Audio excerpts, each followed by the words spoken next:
Hello, hi friend, नमस्ते, प्रणाम। मैं सोनी त्रिपाठी उर्फ घूंघट वाली भाभी स्वागत करती हूँ अपने यूट्यूब के चैनल में। कैसे हैं आप लोग? मैं तो बहुत अच्छे से हूँ, माता रानी से मनाती हूँ। आप लोग भी जैसे रहिए, जहाँ भी रहिए, मस्त रहिए, अपने अपने काम में व्यस्त रहिए। थोड़ा सा टाइम निकाल के हमारा वीडियो देखा कीजिए। आज हम आप लोगों के लिए बहुत ही प्यारा सोहर गीत लेकर आई हूँ। अपनी मम्मी से पूछी हुई ये गीत हमारी मम्मी हमको बताई हैं। गीत हमारा बहुत ही सुंदर है। अभी तक मैं इस गाने को अपनी दीदी लोगों से किसी को मतलब गाना सुनाते हुए नहीं देखी हूँ। तो आप लोग मेरे गीत को सुनिए। मेरा गीत थोड़ा सा पसंद आए तो प्लीज़ आप लोग जो है शेयर, लाइक और प्यारे से कमेंट में ज़रूर बताइएगा। और आप लोगों को पसंद आएगा तो प्लीज़ आप लोग हमारे गाना को गाइए, लिखिए। हमें कोई ऐतराज़ नहीं है, मुझे अच्छा लगेगा, हमें खुशी होगी। हमारे गीत को कोई लोग लिखेंगे, गाएंगे तो आप लोग सुन के बताइएगा कि ये हमारी मम्मी का बताया हुआ गाना आप लोगों को कैसे लगा। दिल से ढेर सारा थैंक यू, धन्यवाद आप लोगों को जो लोग हमारे चैनल पे जुड़े हैं, हमारे वीडियो को देखते हैं। चलिए ठीक है, आप लोग गाना सुनिए।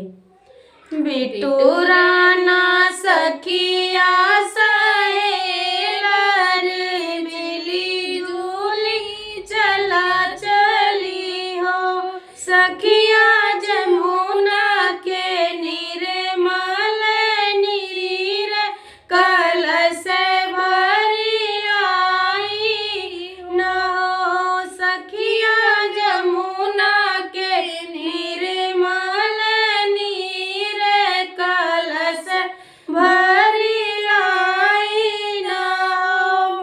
बिट्टू राना सखिया सहेलर मिली जुली चला चली, मिली जुली चला चली हो, सखिया जमुना के निर्मल नीर कलश भरी लाई, कलश भरी लाई न हो, सखिया जमुना के निर्मल नीर कलश भरी लाई, कलश भरी लाई न हो।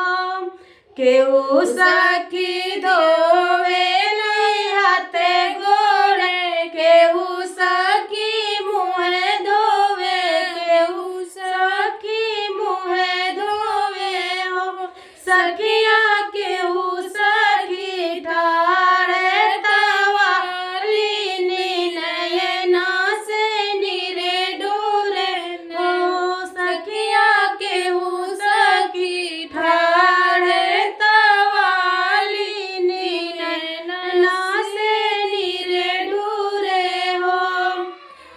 केहू सखी धोवेली हाथे गोड़े, केहू सखी मुँह धोवे, केहू सखी मुँह धोवे हो, सखिया केहू सखी ठाड़े तवाली नयना से निरे डोरे हो, सखिया केहू सखी ठाड़े तवाली नयना से निरे डोरे, नयना से निरे डोरे हो।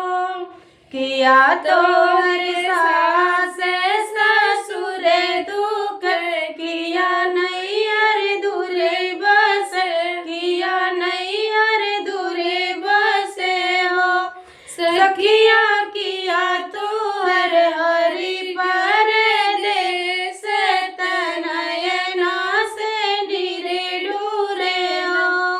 किया तोहर सास ससुर दुख, किया नैहर दूरी बसे हो, सखिया किया तोहर हरि परदेस नयना से निरे डोरे, नयना से निरे डोरे हो। नहीं मोरे सास ससुर दुख नहीं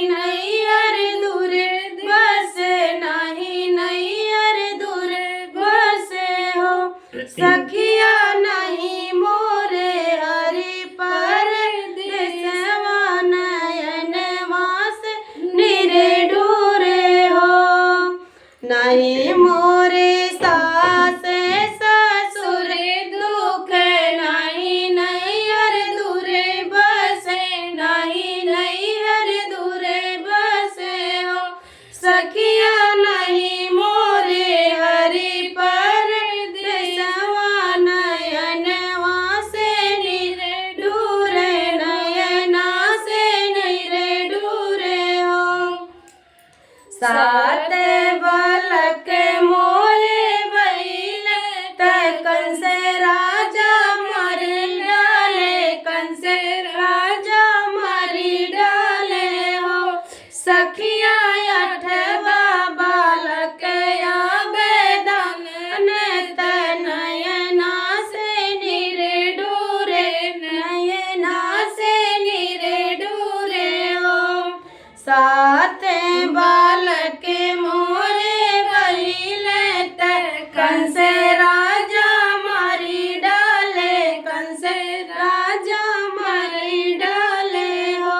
सखिया अठवा बालक आवेदन नयना से नीरे डूरे नयना से नीरे डूरे हो। सखिया अठवा बालक आवेदन नयना से नीरे डूरे नयना से नीरे डूरे हो। जनी रोवाए सखिया जनी रोवा अवेरो से जनी रोवाओ। सखिया अपने बालक हम मरे बत तोहरे जियई बही हो। जनी रोवाए सखिया जनी रोवायो वेरो से जनी रोवाओ। सखिया अपने बालक हम मरे बत तुहरे जियई बत तुहरे जियई बही हो। नून वात मिली है उधर वात तेल बेवर वात तेल बेवर वाई हो।